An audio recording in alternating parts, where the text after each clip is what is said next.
Welcome to another edition of the SABC News COVID-19 Global Wrap.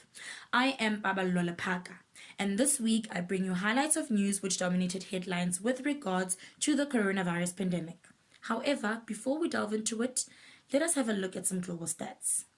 The world has currently recorded over 579 million COVID-19 cases, with over 549 million recoveries and over 6.4 million deaths. South Africa has now surpassed 4 million confirmed cases, with 3,897,293 recoveries and 101,977 deaths. Africa has so far recorded over 11.9 million cases, with over 11.3 million recoveries and over 254,000 deaths.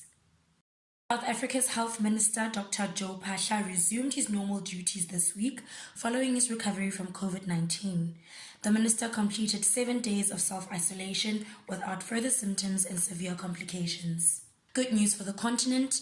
The World Health Organization, or WHO, in Africa says administered COVID-19 doses rose by 74% in June 2022 compared to the previous month. This after a sustained 3-month decrease between March and May. The WHO says this is due to mass COVID-19 vaccination campaigns in 16 countries in June. As of 10 July 2022, 282 million people on the continent had completed their primary series, representing 21.1% of Africa's population. This is an increase in vaccinations by 10% since the beginning of the year.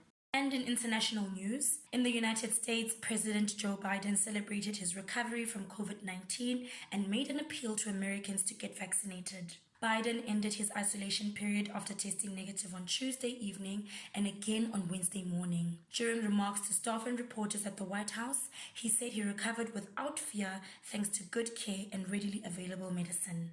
In Asia, a senior International Monetary Fund official has urged China to rethink its zero-COVID policy to avoid more harm to the economy. Director of the Asia and Pacific Department at the IMF, Krishna Srinivasan, says China could avoid further lockdowns if it uses effective vaccines such as mRNA and boosts vaccination, especially among older people. While China has avoided the ravages of widespread infections and deaths, it lacks herd immunity, with its vast elderly population especially exposed.